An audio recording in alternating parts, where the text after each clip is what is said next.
Breaking news. বিকেলে জাতীয় রাজস্ব সম্মেলনে পে স্কেল ঘোষণা, সন্ধ্যা 7টায় গ্যাজেট প্রকাশ। প্রিয় সরকারি চাকরিজীবী ভাই বোনেরা, আজকে সকালে আপডেট নিউজে আপনাদেরকে স্বাগতম। আপনারা যারা আমাদের চ্যানেলে নতুন তারা এখনই চ্যানেলটি সাবস্ক্রাইব করুন। আর হ্যাঁ, অবশ্যই কমেন্টে জানাবেন আপনারা কে কোন জেলা থেকে আমাদের ভিডিওটি দেখছেন। তবে চলুন কথা না বাড়িয়ে আজকে সর্বশেষ সংবাদটি জেনে নিন। রাজধানীতে আয়োজিত জাতীয় রাজস্ব সম্মেলন কেন্দ্রে সরকারি কর্মকর্তা কর্মচারীদের জন্য বহুল প্রতীক্ষিত নতুন জাতীয় বেতন কাঠামোর পে স্কেল চূড়ান্ত অনুমোদন ও আনুষ্ঠানিক ঘোষণা দেওয়া হয়েছে বলে জানানো হয়েছে। বিকেলে এই ঘোষণা আসার পর অর্থ মন্ত্রণালয় সংশ্লিষ্ট বিভাগ এবং সরকারি মন্ত্রণালয় বিজি প্রেসের মাধ্যমে দ্রুত প্রশাসনিক কার্যক্রম সম্পন্ন করে সন্ধ্যা 7টার পর নতুন করে পে স্কেল গ্যাজেট ও প্রজ্ঞাপন প্রকাশের কথা জানানো হয়েছে।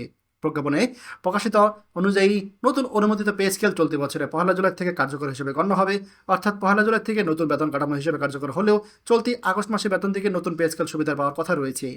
জাতীয় রাজস্ব সম্মেলনে গুরুত্বপূর্ণ অধিবেশনে বক্তব্য রাখতে গিয়ে প্রধানমন্ত্রী সরকারের কর্মকর্তা কর্মচারীদের জীবনযাত্রার মান উন্নয়ন এবং তাদের আর্থিক স্বস্তি নিশ্চিত করার বিষয়টি অত্যন্ত গুরুত্বের সাথে তুলে ধরেন।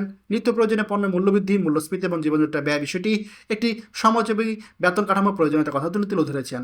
বক্তব্যে আরও বলা হয়, সরকার প্রশাসনের দক্ষতা, স্বচ্ছতা এবং জবাবদিহিতা নিশ্চিত করতে কর্মকর্তা কর্মচারীদের আর্থিক নিরাপত্তা গুরুত্বপূর্ণ ভূমিকা পালন করে। এছাড়া দীর্ঘদিন ধরে যে প্রত্যাশা তৈরি হয়েছিল সেটি পে স্কেলের মাধ্যমে সেই প্রত্যাশা পূরণ করার উদ্যোগ নেওয়া হয়েছে বলে জানিয়েছেন তিনি। এর আগে প্রধানমন্ত্রী কার্যালয়ে মন্ত্রিপরিষদ সচিব, অর্থ সচিব, জনপ্রশাসন সচিব সহ বিভিন্ন কর্মকর্তাদের নিয়ে দীর্ঘ বৈঠক অনুষ্ঠিত হয়।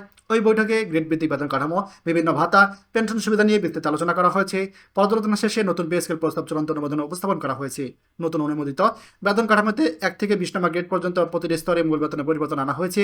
বিশেষ করে নিম্ন ও মধ্যম গ্রেডের কর্মচারীদের জীবনযাত্রার ব্যয় বিবেচনায় তাদের বেতন বৃদ্ধির উপর বিশেষ গুরুত্ব দেওয়া হয়েছে। নতুন কাঠামো অনুযায়ী 1 নম্বর গ্রেডে মূল বেতন নির্ধারণ করা হয়েছে 1,50,000 টাকা, 2 নম্বর গ্রেডে 1,25,000 টাকা, 3 নম্বর গ্রেডে 1,10,000 টাকা, 4 নম্বর গ্রেডে 95,000 টাকা, 5 নম্বর গ্রেডে 25,000 টাকা, 6 নম্বর গ্রেডে 75,000, 7 নম্বর গ্রেডে 65,000, 8 নম্বর গ্রেডে 55,000, এছাড়া 9 নম্বর গ্রেডে 48,000 টাকা, 10 নম্বর গ্রেডে 42,000 টাকা, এছাড়া 11 নম্বরে 38,500 টাকা, 12 নম্বর গ্রেডে 35,800 টাকা, 13 নম্বর গ্রেডে 32,500 টাকা, 14 নম্বর গ্রেডে 29,800 টাকা, 15 নম্বর গ্রেডে 37,500 টাকা, এছাড়া 16 নম্বর গ্রেডে 25,600 টাকা, 17 নম্বর গ্রেডে 24,000 টাকা, 18 নম্বর গ্রেডে 22,500 টাকা, 19 নম্বর গ্রেডে 21,000 টাকা, 20 নম্বর গ্রেডে 20,000 টাকা। বর্তমানে 20 নম্বর গ্রেডে মূল বেতন 8,250 টাকা হওয়াতে নতুন কাঠামোতে এই গ্রেডে কর্মচারীদের জন্য বড় পরিবর্তন আসছে। এছাড়া মূল বেতনে শুধুমাত্র পে স্কেলে বিভিন্ন ভাতা সুযোগের পরিবর্তন আনা হয়েছে বলে জানানো হয়েছে। চিকিৎসা ভাতার পরিমাণ বাড়ানোর কথা বলা হয়েছে। সেখানে মাসিক চিকিৎসা ভাতা 5,000 টাকা, অবসরপ্রাপ্তদের জন্য 6,000 টাকা নির্ধারণের কথা বলা হয়েছে। বাড়ি ভাড়া এবং ভাতার ক্ষেত্রে নতুন কাঠামোতে অঞ্চলভেদে বিভিন্ন হার নির্ধারণ করা হয়েছে। মেগা সিটিতে মূল বেতনের 60%, বিভাগীয় অঞ্চলে 50% এবং জেলা ও উপজেলা শহরে 40% হারে বাড়ি ভাড়া ভাতা কার্যকর করার কথা বলা হয়েছে। শিক্ষা সহায়তা ভাতার ক্ষেত্রেও পরিবর্তন আনা হয়েছে। প্রতি সন্তানদের জন্য 1,500 টাকা, সর্বোচ্চ 2 সন্তানের জন্য মোট 3,000 টাকা শিক্ষা সহায়তা প্রস্তাব দেওয়া হয়েছে। এছাড়া নতুন পে স্কেলের অন্যতম বড় আকর্ষণ হিসেবে 11 থেকে 20 নম্বর গ্রেডে কর্মচারীদের জন্য বিভিন্ন রকমের রেশন চালুর কথা বলা হয়েছে। একই সঙ্গে সরকারি কর্মকর্তাদের জন্য ফ্যামিলি কার্ড চালুর বেশি উদ্যোগ নেওয়া হয়েছে। এই কার্ডের মাধ্যমে নির্দিষ্ট নিম্ন প্রয়োজনীয় পণ্য মূল্য স্বল্প মূল্যে কেনার সুযোগ এবং নির্দিষ্ট হাসপাতালে এবং স্বাস্থ্যসেবা প্রতিষ্ঠানে বিশেষ সুবিধা পাওয়া যাবে। পেনশন ব্যবস্থাতেও গুরুত্বপূর্ণ পরিবর্তনের কথা বলা হয়েছে। অবসরপ্রাপ্ত সরকারি কর্মকর্তাদের শতভাগ পেনশন পূর্ণ বহালের সিদ্ধান্তের কথা জানা হয়েছে। এছাড়া 75 বছরের বেশি বয়সী প্রবীণ পেনশনভোগীদের জন্য চিকিৎসা ভাতা বাড়ানোর সিদ্ধান্ত নেওয়া হয়েছে বলে এটি সূত্র থেকে জানা গিয়েছে।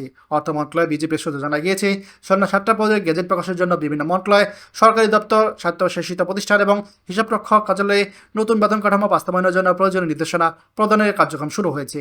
নতুন পে স্কেল কার্যকর করতে প্রতিটি দপ্তরকে নিজ নিজ কর্মকর্তা কর্মচারীদের বেতন, সেখানে বকেয়া হিসাব এবং নতুন ভাতা সমন্বয়ের জন্য প্রয়োজনীয় প্রশাসনিক ব্যবস্থা নেওয়ার নির্দেশ দেওয়া হতে পারে। এদিকে নতুন পে স্কেল বাস্তবায়নে আন্তর্জাতিক মুদ্রা তহবিল বা IMF এর ঋণের শর্ত নিয়ে দীর্ঘদিন ধরে যে আলোচনা ও জল্পনা ছিল সেটি নতুন করে আলোচনা এসেছে।